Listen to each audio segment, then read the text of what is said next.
Yo, what's good, niggas? Reviving niggas in anime is almost always garbaggio. Like, I can think of a couple times, like, maybe one in Dragon Ball where it was like, alright, that's cool, that's a good moment. Like, the moment is worth it. Whatever you get from reviving them is not as good as the moment when they died, you know?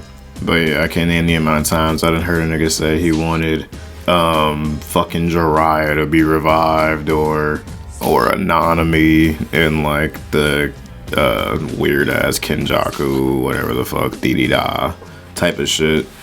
And I don't know, it don't go good, bro. It don't go good. Speaking of Kenjaku, I feel like I say this every time I talk about Geto. For me, Kenjaku added nothing to the stories. Nigga, Geto was already a terrorist. Like personally, it's just like you just got rid of the nigga just to get rid of him. Like, Geto was a perfectly fine already antagonist to us because the nigga was just evil.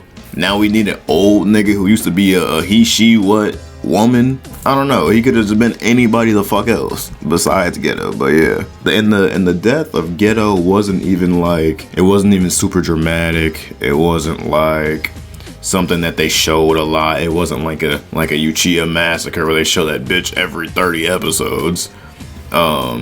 It was some shit happened in the movie, and then it was like, okay, cool, back to whatever fuck we was doing. The next day they was eating ice cream or some shit. Like, they did not care about that nigga. You just ruined the moments of when the character was alive / ruined the character in the case of Kenjaku and Geto. I would say the thing right behind that, the very next most important, it starts ruining the stakes. Once you see the first nigga come back to life, it ruins stakes for you, or at least for me, because everybody can now come back. Potentially, until the end of the show, everybody can come back if you see one nigga come back. Am I crazy for thinking that, or that's making sense to y'all? In season 1 of JJK, when Weird Buddy, you know what he looked like, Mahito's little toy, pause. When he, got turned into that nasty little motherfucker, and he didn't come back, and the intro was lying to us, I was like, oh wow, that's tough. Like, he's a random, but that's tough. But that at least set expectations for me to be like, oh, they not playing. Like, hey, if this nigga get clapped, he done for real. And they established that for me, at least in the beginning, with Nanami, because we seen Nanami get fucking, I don't even know, imploded or some shit, my nigga. And that was peak JJK right there. It's Nanami's death executed amazingly. And then you know what? They started shitting that bed. I feel like this disregards I feel like this disregards main characters, obviously. Chopped up, eaten, stabbed in the heart. Oh my god, seeing flashbacks and everything. And but you alright, Naruto, like, get up, nigga. Like, I just seen you healed 3 seconds ago. Get up. You're not gonna act like you did now. Like, think about the last death you gave a fuck about in anime, and then imagine after they died, 7 episodes later they came back with a stitch in their fucking forehead. Like, nigga, that's not cool. And in a universe, you gotta have rules, bro. You gotta have rules.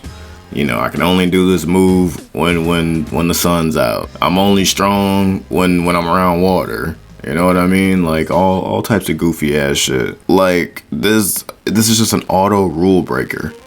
Coming back from death is an auto rule break. I don't give a fuck what world you're in. It's an automatic, what the fuck? Everybody's shocked. Never at a moment in time ever in life in an anime has a nigga came back to life and the rest of the characters said, oh, hey, what's up, bro? Like, no, nigga, they shocked. What the fuck? Death is a big progressor for other characters. See, obviously Naruto or Shikamaru, and how the deaths of their senseis directly affected them and made them, hey, little nigga, grow up. Hey, little nigga, come on, let's get to it. Ain't no time for the bullshit. You're also taking away those, like, you're not only affecting the people that die, like the people that get their moment and it's their final hurrah, whatever the fuck, but also you're taking away a whole developmental tree or like way from who those characters are related to, who those characters have been around the entire story.